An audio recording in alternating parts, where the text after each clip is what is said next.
L'Oréal est, de nouveau, aucun système est parfait, mais est un bon exemple de ce que j'appelle des poupées russes stratégiques qui donnent de la stabilité. Qu'est-ce que c'est que la stratégie que L'Oréal a choisie il y a grosso modo une 40-50 ans? C'est de dire, je m'adresse à la beauté. Une fois que vous avez fait ce choix, vous n'avez pas besoin de vous réveiller le matin pour savoir si elle y est encore. La beauté, elle y est hier, elle y sera demain. Alors ils ont fait une évolution au bout de 20 ans. Au départ, c'était que la beauté de la femme. Dans les années 80, ils ont dit « et de l'homme aussi ». Et ils ont réfléchi longuement. Bon. Mais si on en reste là... Ça, c'est le cadre, c'est la vision. C'est la vision extrême, c'est la totale. C'est vrai que si j'en reste là, ça n'oriente pas l'action de tous les matins. Donc il faut passer à un deuxième niveau de traduction. Le deuxième niveau de traduction que L'Oréal a fait, il dit « c'est pas seulement la beauté auquel je m'intéresse à la beauté à travers la peau, les cheveux, et le parfum. » Donc ça, c'est une poupée russe dans déjà première. Mais de nouveau, deuxième même d'ailleurs. Les poupées, la peau, les cheveux et le parfum, ça y est hier, ça y est aujourd'hui, ça y sera demain. Troisième point, ils disent, et je vais le faire à travers des marques mondiales, dans tous les circuits de distribution, chaque marque étant dans un circuit de distribution. Ça, c'est un vrai choix. Parce qu'il y a d'autres gens qui disent, je ne veux pas être dans tous les circuits, je ne mets pas une marque dans un circuit. Mais de nouveau, ce choix, une fois que vous l'avez fait, d'abord, tout le monde le comprend. Je viens de vous le dire, je pense que tout le monde peut le mémoriser de partout dans l'entreprise et il n'y a pas à revenir dessus.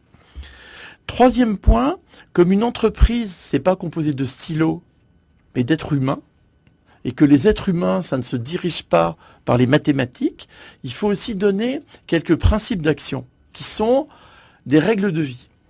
Pour moi, il y en a deux fondamentales dans le système L'Oréal. Il y en a une qu'ils appellent le déterminisme du succès.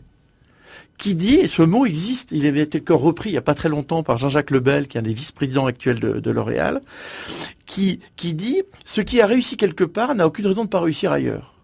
Bah, ça guide l'action aussi, parce qu'on repère quelque chose qu'un pays a fait. Les bonnes pratiques, quoi. Voilà, alors c'est l'autre version. Et l'autre principe d'action, c'est, ce qui a marché hier n'a aucune raison de ne pas marcher demain. Donc, Ambre Solaire est toujours là, DOP est toujours là, Elnet est toujours là. Et 70% de l'énergie est mis sur les produits existants. Donc de nouveau, ça oriente les actions des gens.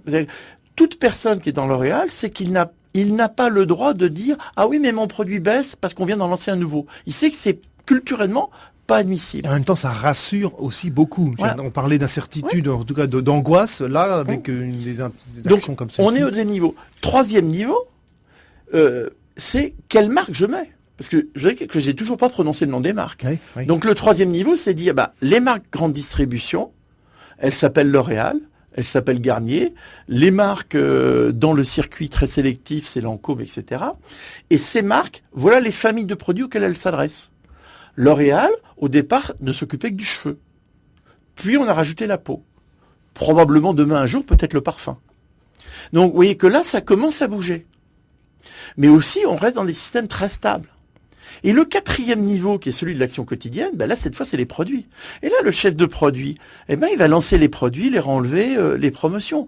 Mais vous voyez que comme il est guidé dans un système, qu'il n'est pas question que d'un seul coup, le shampoing Elseve sorte de la marque L'Oréal, il sait qu'il peut pas, pour se développer, le mettre en pharmacie. Parce que ça, c'est interdit, puisque la marque L'Oréal est dans le circuit de grande distribution. Mais moi, je vais vous donner une anecdote personnelle. Quand j'étais chez L'Oréal, ça remonte, c'était dans les années 80, le directeur général de la société où je me trouvais et le directeur marketing sont venus me voir en disant Robert, il faut lancer un shampoing et ce shampoing, il doit être sur la vitalité.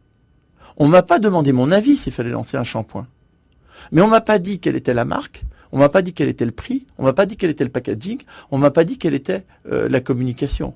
Et là, j'avais carte blanche, alors évidemment avec des tas de systèmes de validation.